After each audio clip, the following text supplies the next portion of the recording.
Hi guys, this is Jago Sweeko with EMT Paramedic on Facebook, and this is The Art of Medicine. Everything you wanted to know about emergency room and critical care medicine, all in about 15 to 20 minutes, hopefully not more than 20 minutes. But it is a little long, I apologize about that. Let's jump in. All of my stuff is scenario work, so we're gonna just jump in, throw on your thinking caps. Pretend that I'm in the backyard and I'm watering my plants, and you have a 3-foot section of garden hose to mess with me. You're feeling a little frisky. You want to stop me from watering my plants. You got this 3-foot section of garden hose that I'm watering my plants with. And so you've got to decide what you're going to do. And here's your hint. Okay, you can't take it away from me. That's kind of against the rules. So you got to come up with something else. All right, I'll give you credit for that. That's turning off the spigot, right? But that's not the garden hose. Remember, you got a 3-foot section of garden hose. So I'll give you credit for turning off the water, but you've got a garden hose to deal with. So what are you gonna do? All right, first, right on. You're gonna kink it. So you put a bend in the hose, bam, and you kink it. What's the next thing you're gonna do? Come on, give it to me. Stick with me. Let's say you were in the kitchen. All right. You take your pocket knife, right? And you stab it a couple of times, and all the water goes out. Okay? Let's say I gave you access to one end of the hose. So before I went to water the plants, you had access to, yep, you got it. You're gonna stick a rock in there, or you're gonna stick a rag in there, or a rock, and you'll plug it up. Then I'm going to hook it up to the spigot and get no water flow. All right, now this is a stretch, and so I want you to stick with me here. If I gave you a pencil eraser in 3 days, what would you do? Yeah, sorry. Stick with me. Well, after a day or two, you'd figure out that what you're going to do is you're going to rub that area with the pencil eraser, right?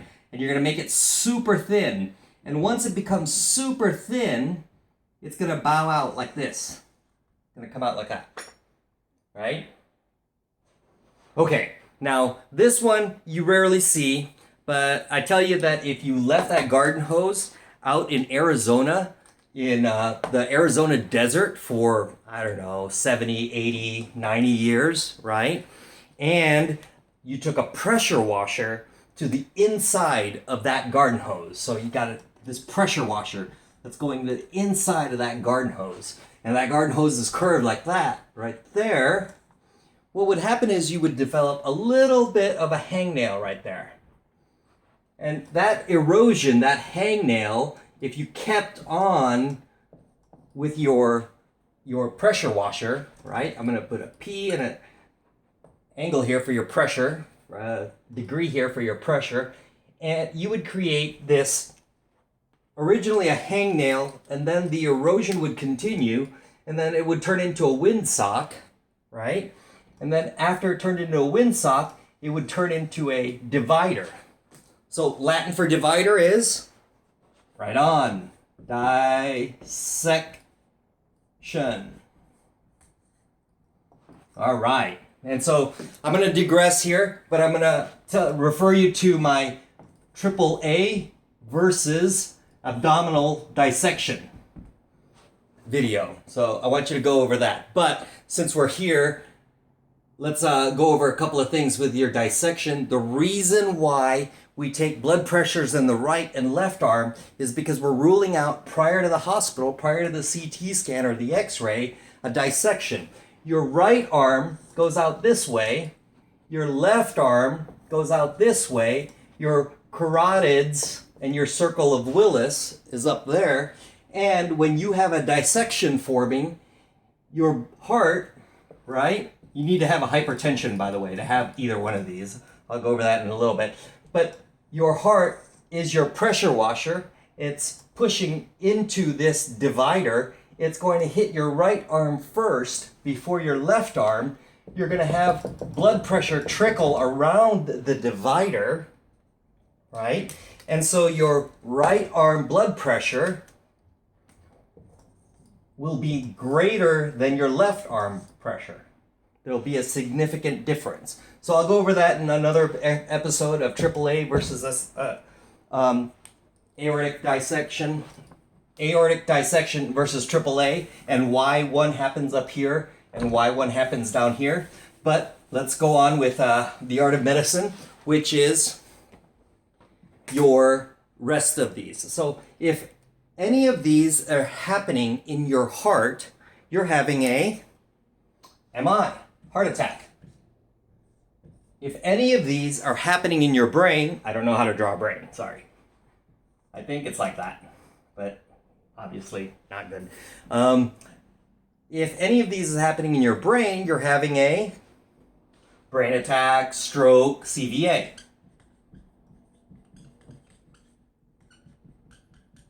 Right? So what's this? Okay, so that's your embolus. And what's this? Yeah, that's a constriction. Remember, you bent that garden hose? So that constriction is your plaque. It could be a plaque. It could just be a vasospasm, kind of temporary, causing angina in your heart, or a migraine in your head. I'll do this real quick because that's important. But that's your constriction. This is your aneurysm, right? Remember, you rubbed that with made it super thin with a pencil eraser, and it started to bow out, and all of your blood pressure went into the aneurysm and not downstream, right? And this is your trauma. We like trauma, all right? So this is your trauma. You took a knife to it. This is your spigot problem. It's usually going to be an electrical problem, or it's going to be a nerve problem. So that's why I gave you credit for the turning off the spigot, but that didn't have much to do. And of course, this is going to be your AAA, which is happening in your abdomen, and or your aortic dissection, which is happening up there. The AAA is this, this one. All right, so let's move on real quick. What are you going to do for an embolus?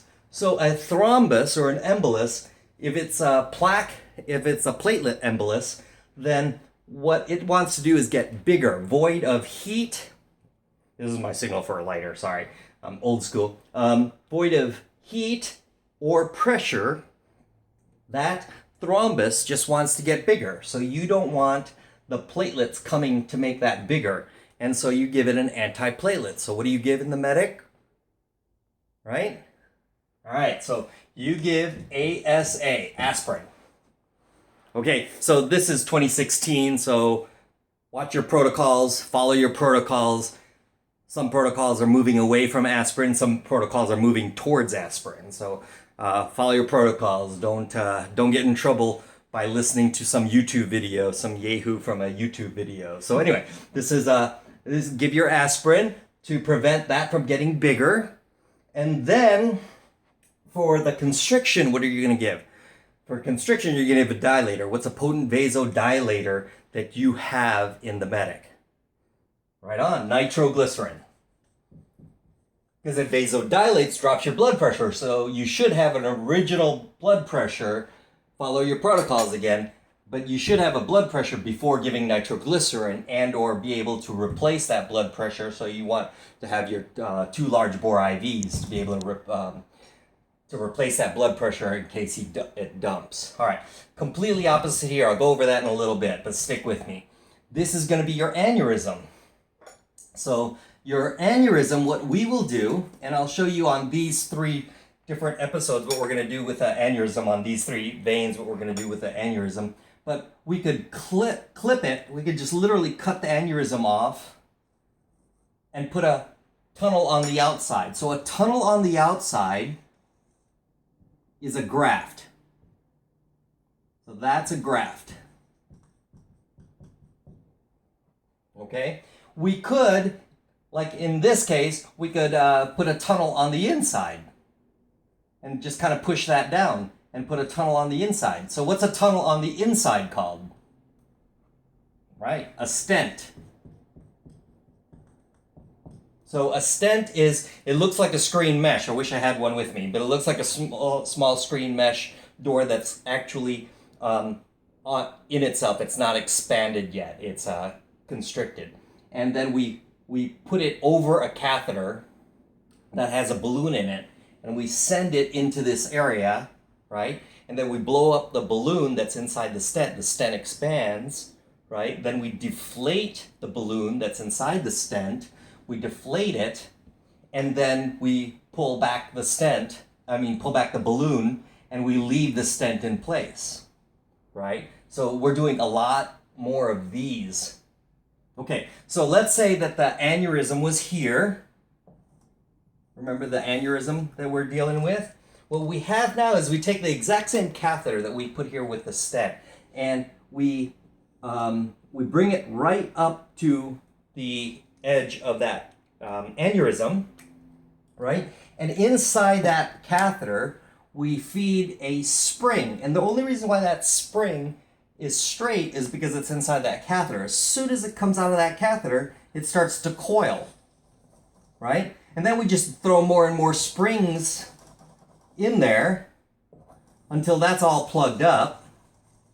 And then we take away the catheter and leave the coils in place. So that's a coiling, or coils, right? And then, and so you have a clip and graft, you have a stent, and you have coiling. All of those will treat the aneurysm, and or you can also treat the constriction with either the stent or a balloon catheter. Well, you just insert the balloon, you inflate it, then you deflate it, and then you pull the balloon out, and you don't leave a stent in place. So that's just a balloon catheter. That was before stents came into use. All right, so trauma is we're going to put a tunnel on the outside on that one. We're going to put a graft on that one. Electrical problem, basically you got nothing. So whenever you got nothing, it's probably going to be a cardiac issue, a systole, or fibrillation of some kind, and you can either defib or you can do CPR. All right, so your AAA, what they'll do for the for the dissection, is just take them to the OR and rip that out. So you're going to want 2 large bore IVs for either the aneurysm and the dissection. And again, I'll go over that in a different episode when I go through these two specifically in solitary and explain the relationship between these two. Anyway, what's really important is this, number 2. If it's happening in your brain, it's the opposite of what you want to do. So let me explain that real quick. And this is your brain. I know some of you older guys will remember some of this. And this is your skull. This is the bone. This is your brain. If you have and go with me, I know some of your physician types are like, you should be talking about arterioles. I'm not going down to that detail level. I'm going to stick with the capillaries and vasodilated veins and vasodilated capillaries. I know, just go with me, sorry. This is a vasoconstricted capillary. This is a normal capillary, and this is a vasodilated capillary. A vasodilated capillary or vessel will push on your brain, causing a headache. Right? So you got a headache. With a vasodilated blood vessel pushing on your brain, you get a headache. So what you want is a constriction. So you want to constrict that blood vessel. So what's a potent vasoconstrictor? Again, sorry, but go with me. This is a potent vasoconstrictor. It's on every street corner. Sometimes they're catty corner from each other in San Francisco. Well, you can get it in a tall or a grande or a, venti. All right, so caffeine. You can actually get caffeine in an IV form. You can give IV caffeine, So IV caffeine will make you constricted, relieve that pressure, and you have, happiness. Like on that. Anyway, so check this out. If you put a cube of Breyer's double chocolate turtle fudge Tom and Jerry's Oh man, I'm gonna go there. Anyway, if you put Ben and Jerry's ice cream here, then what you get, all right, sorry. Here's your artery, and your artery is coming from a warm heart, so temperature is warm, and it's going. Your artery is also got a lot of insulation around it, right? And here's your vein, and it's coming down from a relatively cold brain, and it's very thin-walled. Not a lot of insulation like your artery.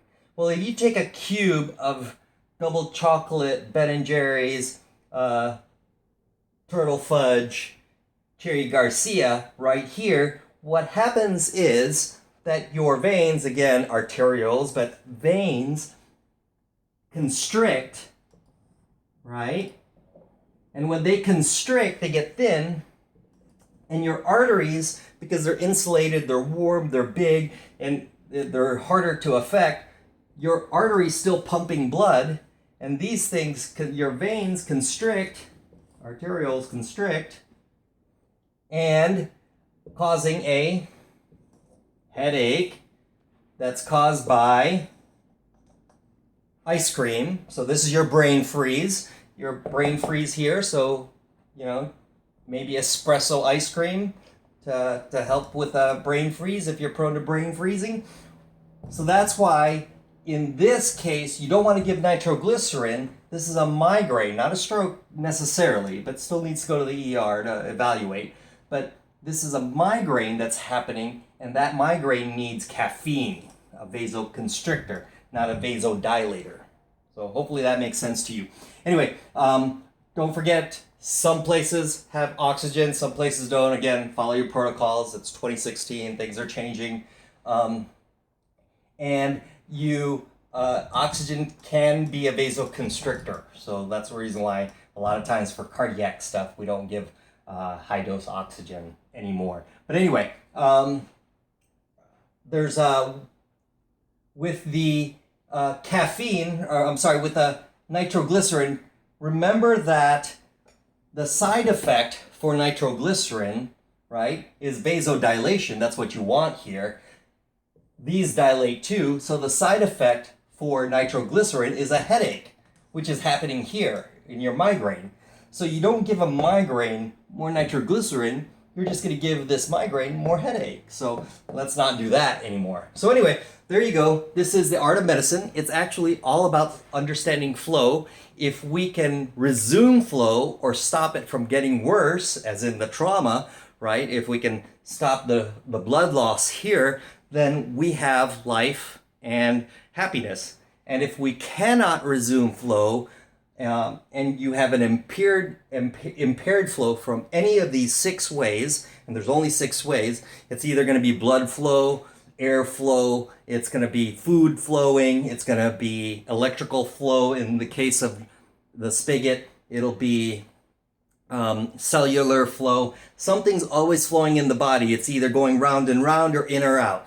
So something's always flowing. If you impede that, you'll get death and disease.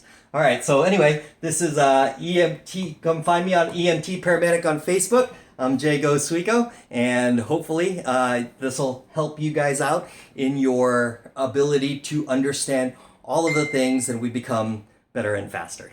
Cheers. Shaka.